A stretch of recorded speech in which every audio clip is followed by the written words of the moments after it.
Hey everyone, welcome back.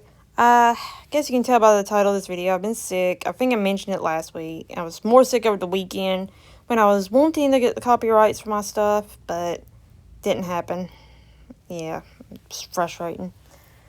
And so, thought I'd take a minute to talk about the copyright hassles of trying to figure out what you need and stuff like that, because it's a headache. You can talk to 5 different people who are supposed to be experts, and you'll get 5 different answers.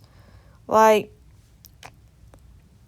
mean, there's been a few articles, and you could probably think of several examples, and you can put it in the comments. But there was one, and I wish I tried to find the bookmark. I thought I had bookmarked this article I read on TV Tropes about it, and apparently not, or at least I cannot find it. It's under a different name than I expected.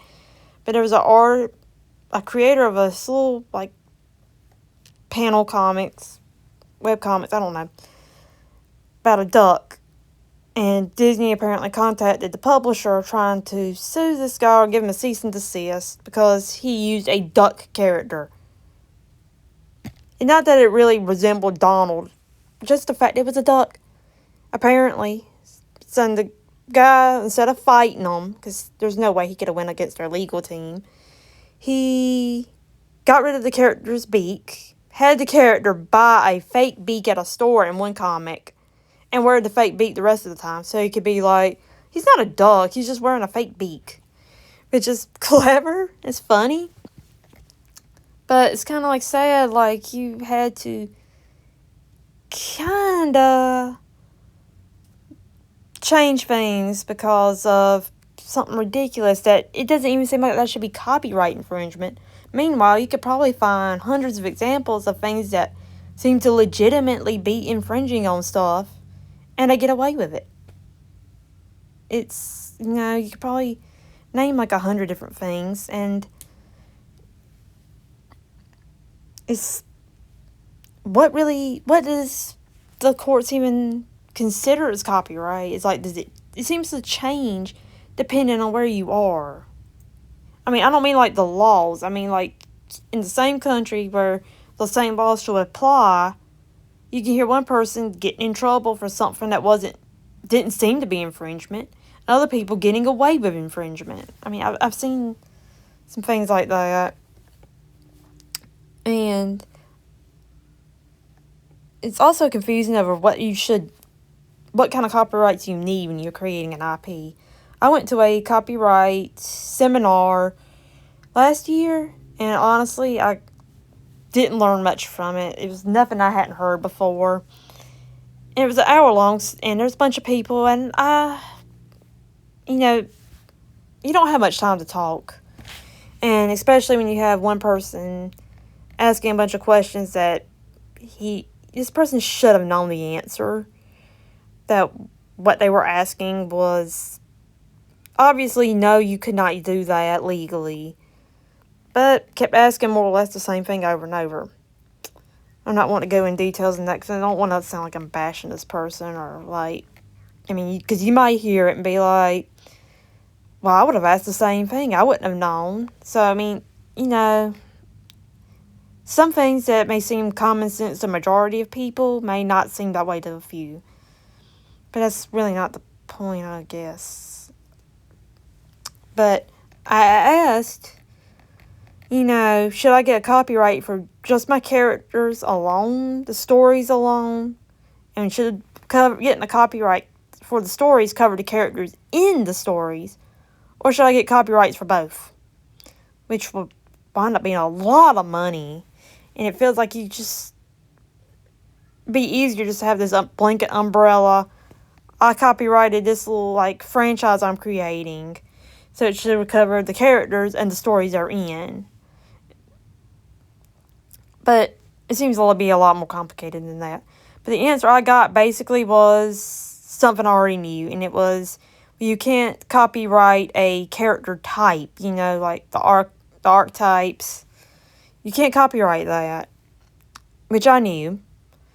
And you can't whether if your character's a cat or a dog, you can't copyright that, and you can't copyright names. which I understood that. I knew that, and that's not really what I was asking, and I don't really know how I could have worded this any better. But, like, and I wish I had a thought of it then. But, again, so many people asking questions, you don't really get a chance to ask. Anyway, I'd asked about it, and, I mean, this is what I wanted to ask. Sega, I read recently that they copyrighted Shadow as a character.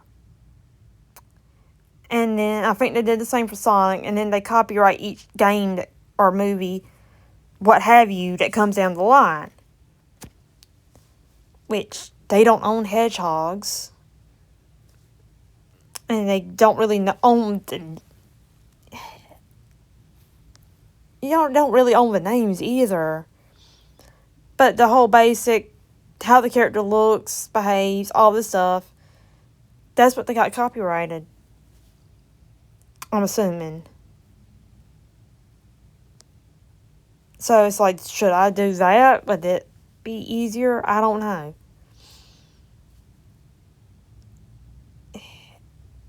I mean,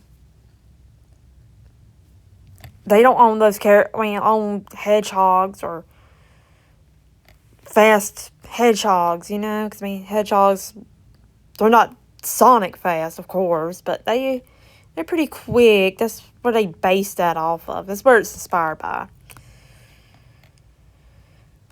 So, it's like, they do that.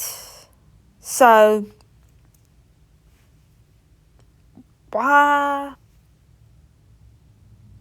this question went unanswered at that seminar is beyond me.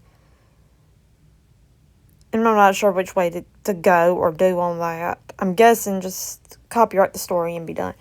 I mean, I don't care if somebody writes fan fiction. I mean, there's some stuff out, some fan art, fan fiction I don't like and really wouldn't want to see. I really wouldn't want to see not safe for work takes on my characters. But at the end of the day, you really can't stop the fan fiction part.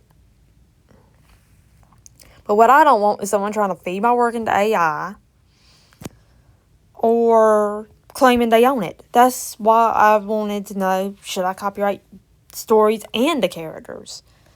I mean, I know you can't copyright an idea, but, I mean, you don't see hundreds of people making Lion King movies or books or claiming they own it.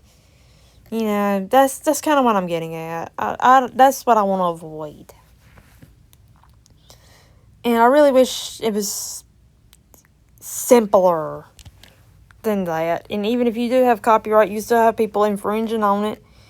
And then they'll throw up some crazy stuff, like that duck comic thing I was talking about. So, I mean, if you want advice on that, I have none, because I have no clue myself. Good luck trying to find something. Internet is not even really a good place to search.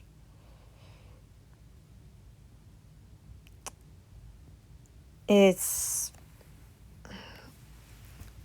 insanely confusing, and I have researched this for years, and I still feel like I've been told several different things, and it feels like to a point it's like, then why did I even bother? When you see stuff like, again, people get their stuff infringed on, and they're told, like, oh, it's got one tiny little blink and you'll miss it detail.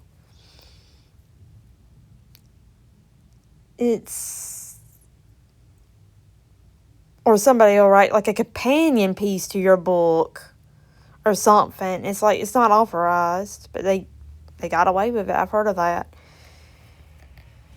But I don't know all the details to even really give a whole scope on it. So, yeah, basically, it's a nightmare. I'm having to just take a shot and hope for the best when I do it. So, moving on, I thought it was appropriate to talk about my story, Sick Day, which is based on just being sick over the weekend. and just different ways I handle it. Like, to start with, like, in Sonic's part of the story, it's just more or less like a little one-shot thing. He's sick, doesn't really want to admit he's sick, kind of like, oh no, I'm fine. Too sick to fight Eggman, tries anyway, and winds up throwing up in one of his destroyed robots.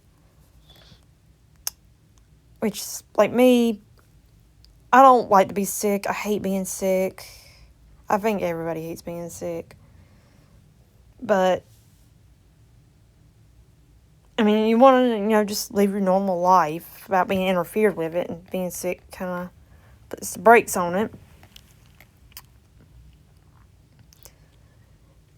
And my mom was not necessarily, like, pleasant when I'm sick growing up, which to a point I understand, and I'll get to that in a second.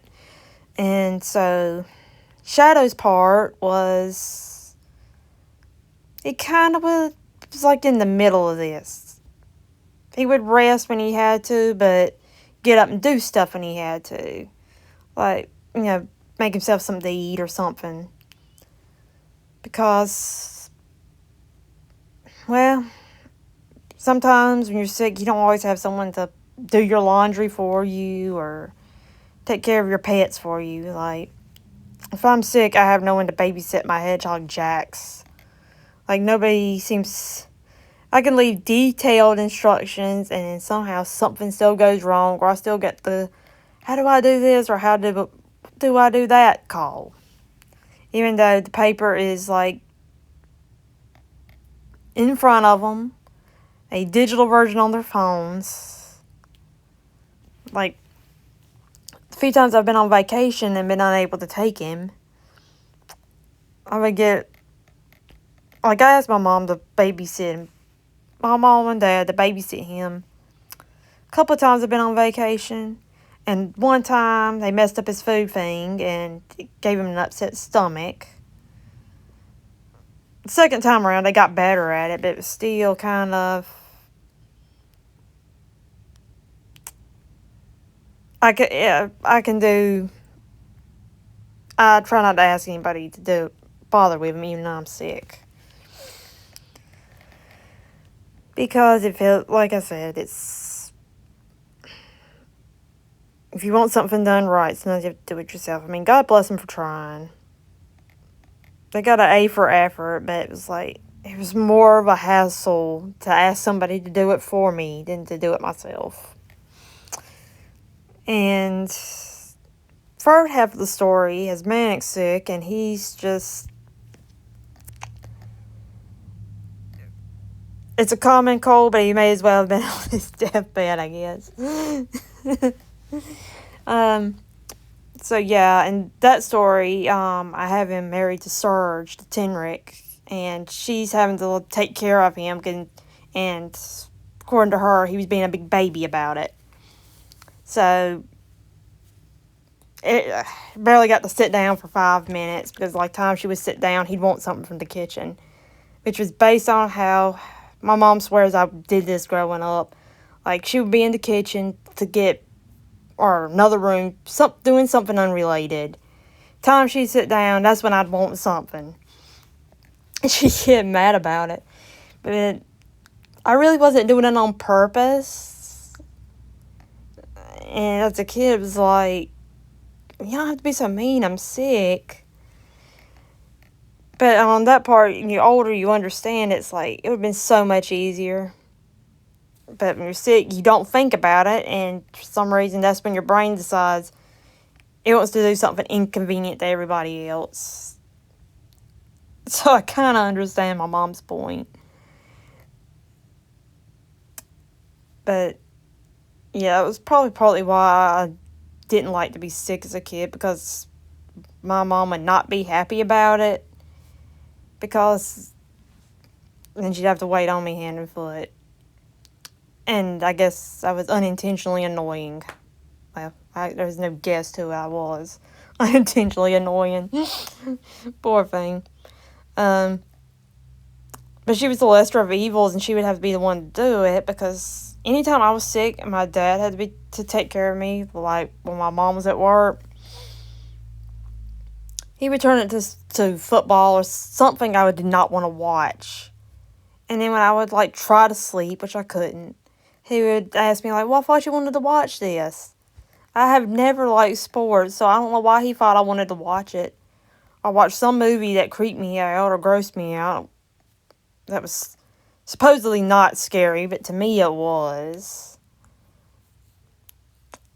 So no, I really did not like it when he was home and I was sick. So Mom's the less of the evils, no matter how many times she fussed about me being annoying. So that's where Sturgis part came in. But I guess Mom felt guilty about it at times. She's like, she's sick, and I'm ever how old. But she would let me watch whatever I wanted. So in the story, the movie Manic Wants to Watch is this crazy B movie. I think it came out in the 2010s called Inhuman Witch. And it's a spoof of these old 50s B movies where this guy, he was in space, got exposed to radiation, and somehow, I guess, fused with his Sloppy Joe sandwich he had for lunch and turned into a Sloppy Joe monster. I like those weird Mystery Science Theater style B movies, basically. And I saw it recently and just thought it'd be funny just kind of like mention it in there as the movie he watches. So, yeah, that's pretty much. It was just a short 2-page story and it's on like Archive of Our Own, bunch of different other sites. Just probably type my username and sick day and it'll pop up in the search thing. I still haven't done the post and the links yet. But cover art, I did it myself, which, depending, and it's probably going to look really huge on YouTube. It looks better smaller. It hides a lot of the little issues I have with it. But I just pulled an old picture I'd drawn and put the background in made the background in Photopea. And, yeah, I colored this one with marker because the pencils I had, they all broke when I was trying to color it in. I was experimenting to see if it would work, and I don't really like it. And you could kind of see where it didn't scan right on his back spines. You see like a little like crease and a light in it. It just, I mean, drawing wise, it's a sketch. It wasn't too bad to me. Could have been better. But yeah, I quit doing the marker, just using markers after I realized the experiment didn't work. I tried it a bunch of different ways. It just didn't work.